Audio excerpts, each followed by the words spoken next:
Welcome to the Explainer. Listen, if you're involved in asset management or grid engineering, you already know battery energy storage systems are scaling massively. But here's the hard truth. The way we're planning these multi-million-dollar assets, it's fundamentally flawed. Today, we are unpacking exactly why the future of BESS demands that you start connecting the dots. There's a quote that perfectly captures this outdated paradigm we're stuck in. We still plan batteries today as if they were on a lonely green meadow. It's kind of comical, right? Developers are out there designing these incredibly sophisticated, massive storage assets in total isolation. They're mapping out capacity as if the battery is just sitting out there by itself in an empty field. But guess what? That green meadow is long gone, and the neighborhood has completely changed.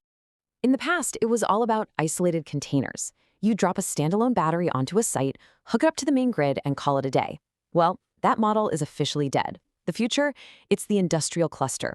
Your storage asset isn't some lone wolf anymore. It's evolving into an integrated hub, sandwiched right in the middle of some massive new industrial and technological energy players. Let me say it clearly. The era of silo planning is dead. Literally over. If you're designing a storage asset today and you aren't intricately modeling the specific load profiles of the facilities next door, you're building for the past. We absolutely have to stop looking at the battery as a closed hardware system and start paying attention to what's happening right next door. So here's our roadmap to uncovering some massive hidden ROI. We'll be hitting 5 key areas. First, the end of silo planning.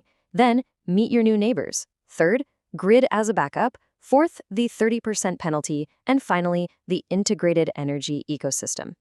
All right, let's dive into part 1. The end of silo planning, and why it's a failing approach. This new dynamic completely reframes our definition of efficiency.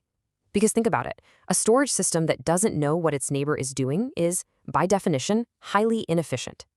For years, we've obsessed over hardware metrics, right? We hyper-focus on cell cycles, degradation rates, thermal management within the box. And sure, that matters. But the ROI of tomorrow goes way beyond the box itself. The true value now is in understanding the entire ecosystem and orchestrating the energy flow around it. Moving right along to part 2, meet your new neighbors, the industrial clusters. Now, in these new industrial clusters, private wire integration is the big buzzword. But here's the kicker. It's way more than just a physical cable connecting two buildings. It's the intelligent synchronization of loads via an energy management system, or EMS. It's essentially a really complex digital handshake. That EMS has to constantly communicate, predicting and reacting to what the neighboring facilities need in real time. Without that smart software layer, honestly, the physical cable doesn't mean a thing. So who are these new neighbors? Well, on one side, you have AI data centers. These are massive, highly volatile load peaks. And sitting right next to them, you have hydrogen electrolyzers, acting as opportunistic load sinks. And your BESS? It's sandwiched directly in the middle. It has to balance these immense opposing forces in real time. It's wild. It has to discharge instantly to cover the extreme volatility of the AI load, and then intelligently charge or direct flow when those electrolyzers present a sink. It's a constant high-stakes balancing act just to maintain local stability. Which brings us to part 3, grid as a backup, and flipping the paradigm. For decades, the public grid was the primary partner for any storage asset. But in these integrated hubs, the public grid is relegated to a mere backup path. And that shift introduces some major technical pain points.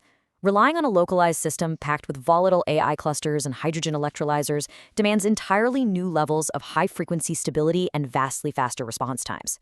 Your standard traditional grid-tied storage hardware and software simply cannot handle those aggressive new requirements. Let's look at part 4. The 30% penalty, or the lost financial yield. 30%. Just let that massive number sink in for a second. We aren't talking about a minor rounding error here or a slight dip in efficiency. For an asset manager, this 30% is a colossal financial gut punch. This is the potential yield lost by developers who stubbornly stick to that isolated, silo planning approach we started with. That 30%, it represents unutilized synergies and pure lost margin. If you aren't integrating with the data centers and the electrolyzers next door, if you aren't intelligently managing those intense load peaks and sinks, you are completely failing to connect the dots across sectors. And failing to connect those dots literally means throwing away almost a third of your potential profit. You're leaving serious money on the table just because your asset doesn't know how to talk to its neighbors. Finally, part 5, the integrated energy ecosystem and holistic orchestration. So how do we actually generate true ROI in a modern energy hub?